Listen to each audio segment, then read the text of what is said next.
Hi, I'm Annie Schlesinger, and welcome again to the next chapter.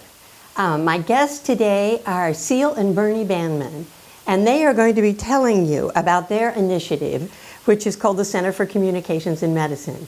It is a very important initiative, and Bernie, I'll just let you take it away.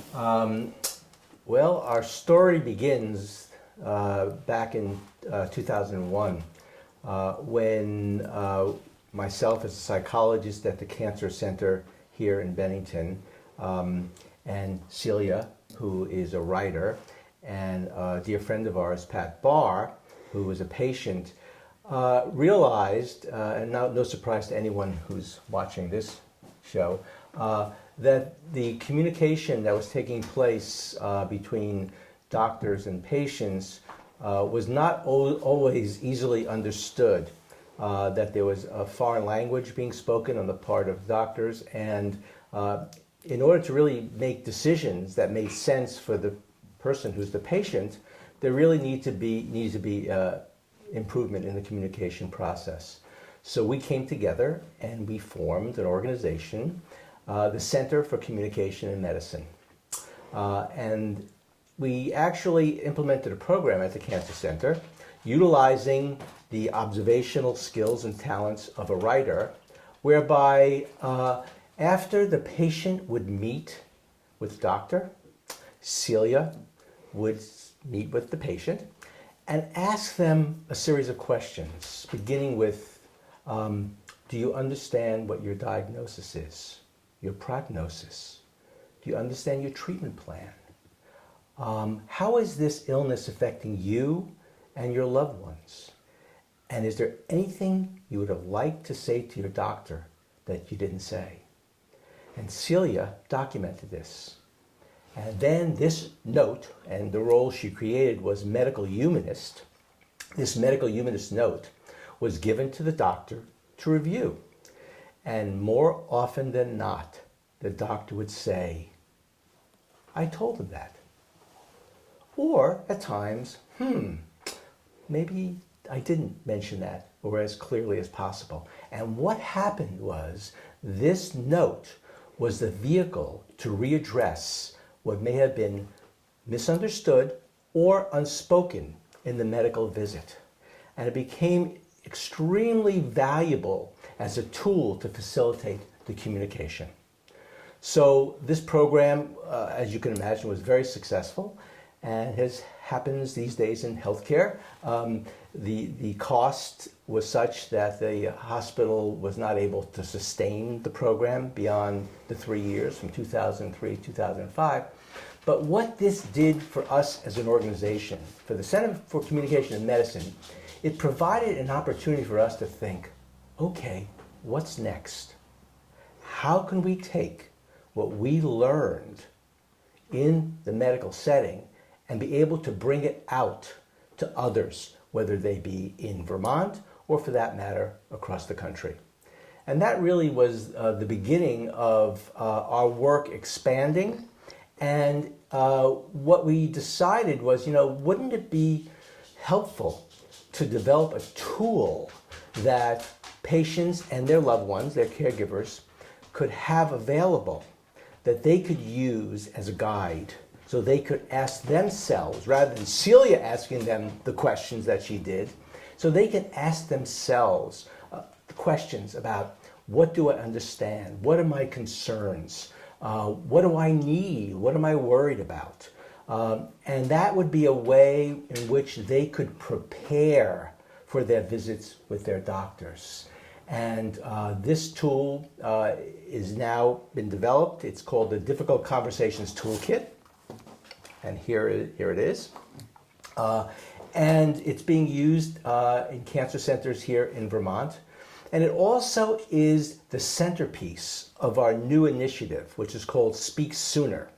And we present programs in the community.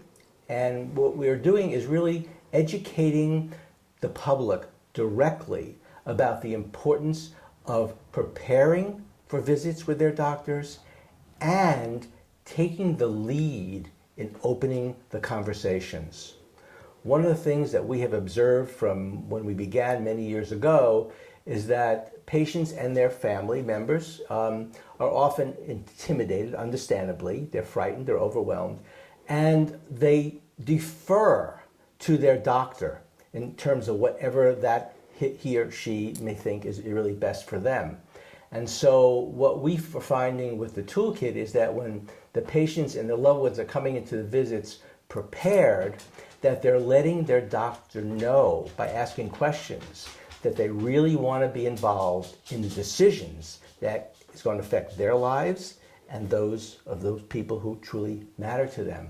So we're finding that the toolkit is extremely successful when it's being used, and that educating community directly is really our emphasis, because the sooner you open up these conversations, the more engaged you will become with your doctors, and that will be very helpful in terms of planning care based upon one's values, their priorities, and their goals. Celia, you're the one who actually created the workbook, part of the toolkit, which actually has a video, but maybe you'll talk a little bit about the workbook and some of the experiences that you've had. Yeah, listening to patients' stories, the realization that illness calls for stories, but telling doesn't come easy, nor does listening. So how to be able to have patients really tell those stories, their experience, because when I would meet with them, I was not a medical person, so they can tell me these stories. And I remember a patient saying, sometimes when I'm having treatment and I worry I'm going to have a reaction, I worry that the oncologist, who I'm not supposed to see, what will happen. But I have great comfort listening to him whistle as he walks around. And so then I know he's there and he'll be there. And that was my note in the medical record. So the next day I see the patient and she said, "Thank you." He was whistling himself to death. And so when I went, and it was the late Dr. Maurer who I had this conversation with, and I, told him, how much the patient appreciated that. And he said, "Thank you. That was so simple. How would I know that whistling would be of comfort?" And it's those small things. And I remember when someone else read the note and they said, "What does this have to do with the patient's illness?"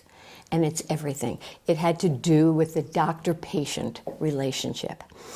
So, and I've always, being a writer and interested in stories, I would invite them and they would tell me, and how much doctors and nurses appreciated that. And it was really bringing the human side of the experience into the encounter. And I think that, how is anyone ever prepared? No, we're never prepared, but thinking about being, the struggle that I think happens often is patients want to be good patients. And in being good patients, they're not telling their doctor really what is they're experiencing. And when they do, it changes the whole dynamic and relationship. So, how, people would say, "So why do you do this?" And how did you come up with a title of what you do? And I remember reading the definition of a humanist is someone who has dual perspectives, that to be able to imagine oneself in another person's experience and at the same time, at that moment, recognize it is not your experience, but that of another. So while I've had my own life experiences. What I know is it isn't about that, how we separate out and connect with what is important to each patient and family member. And our work, the Speak Sooner initiative, and you can gather from the title, Speak Sooner, is about helping patients and their loved ones prepare. And prepare not only in terms of decisions, treatment decisions, and understanding the risks and the benefits, but really central to our work is quality of life. And so, again, often in situations when you come into an office with sitting down with a doctor, you don't necessarily think about this because you're so focused on what this treatment's going to be and is it going to work. But, you know, we find ourselves, as overwhelmed as it may be, not spending enough time defining what quality of life means to me. One of the things Celia talks about often is that when we go into the medical office, where the nurse will come and will ask us serious questions about our quality of life. And those questions are a checklist. You know, have you been nauseous? Have you been constipated? Have you had diarrhea? Are you fatigued? And all these are really related around treatments and side effects of treatments. And what we speak to is what you, as a person who happens to be a patient, defines as quality of life. And you're the only one who can do that. You're the only one who fully understands what has meaning, so that when you're considering treatment, and now we're talking about people who are ill, and we're not just talking about cancer patients, although many people, of course, understand that much of our work began in cancer. We're talking about dementia, we're talking about heart disease, neuromuscular problems. All these impact a person's life. And the question about what has the most meaning, quality of life, is something that really needs to be addressed. And in our work, we prompt patients and their loved ones to talk about this much sooner, so that when they do go into their doctor's office, they then initiate conversations with their doctor saying, you know, this is important to me. This is something I'd like to be able to do. And so when we're discussing what the treatment options are, and they all have side effects, then we need to consider in this mix, how is this going to influence my quality of life? And hopefully I'll be able to enhance it.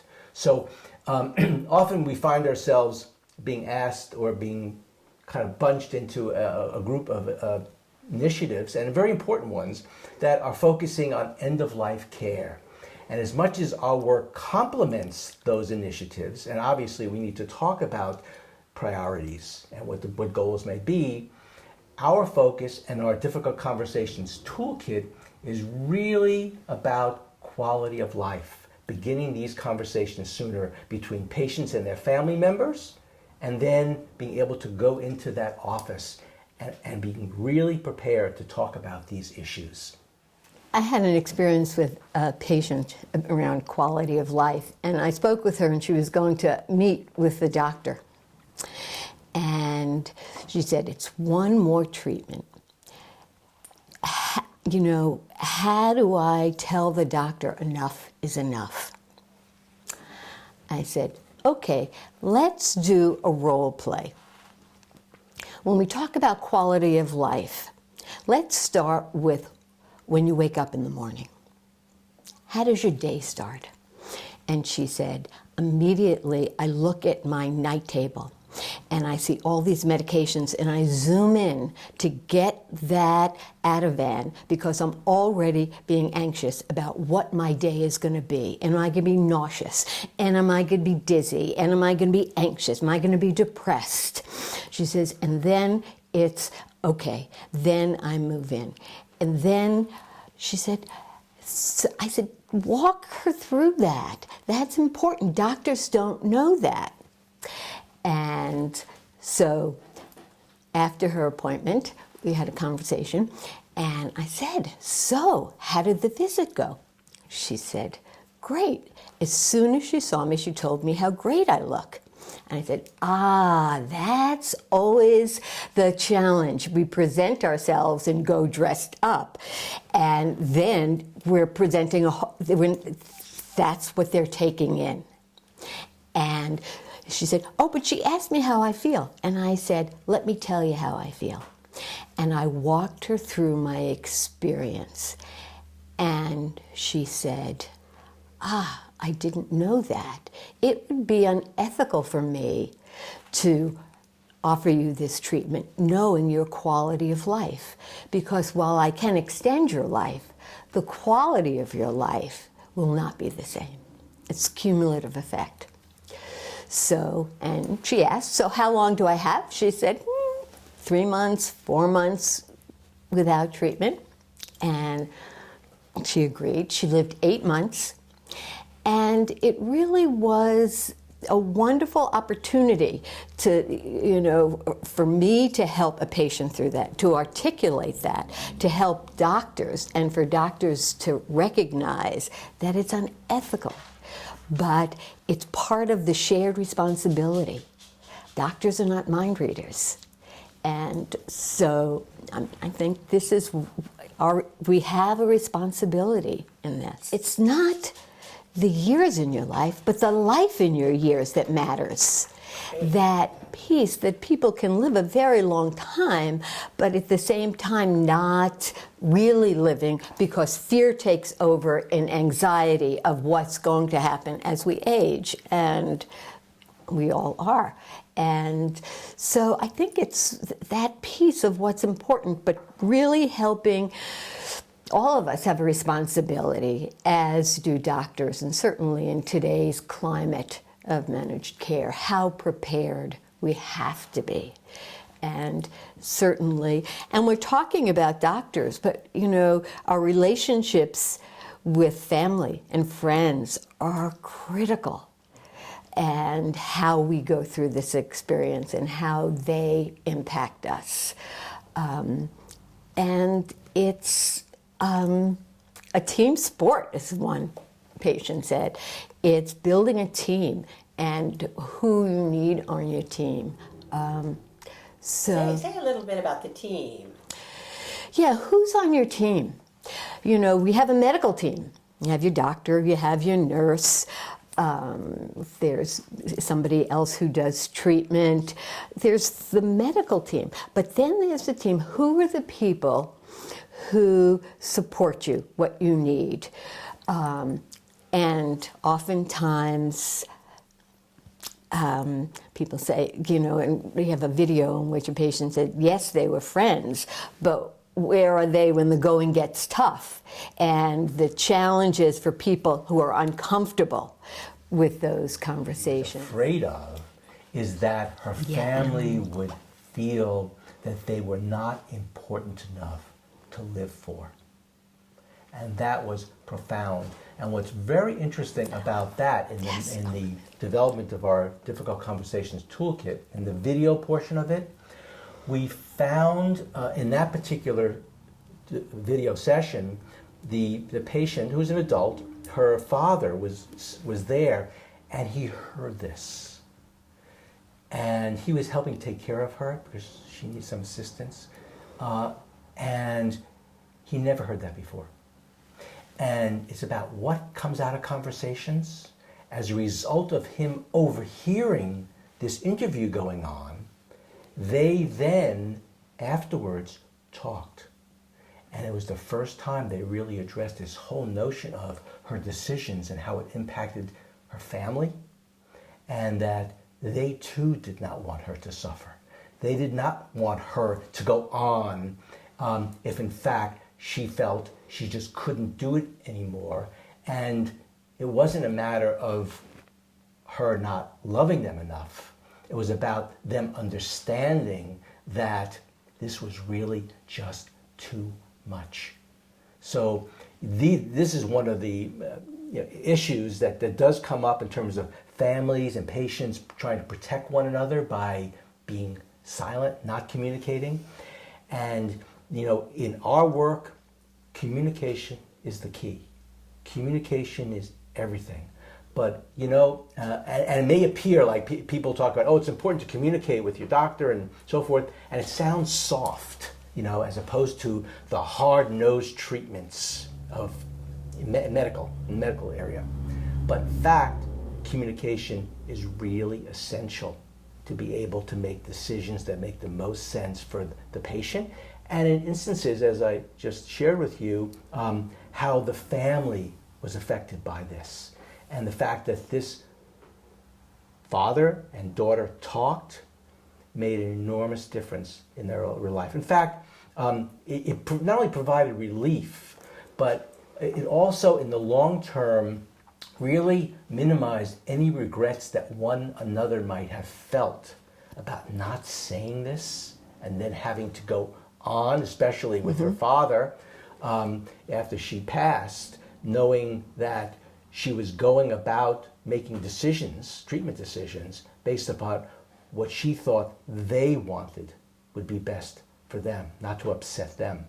So, our work, it's many different layers. And if you're talking about team, it's a team of medical providers, it's a team of family and friends, it's a team of having mental health professionals available. It's really accessing spiritual guidance, whatever can be helpful.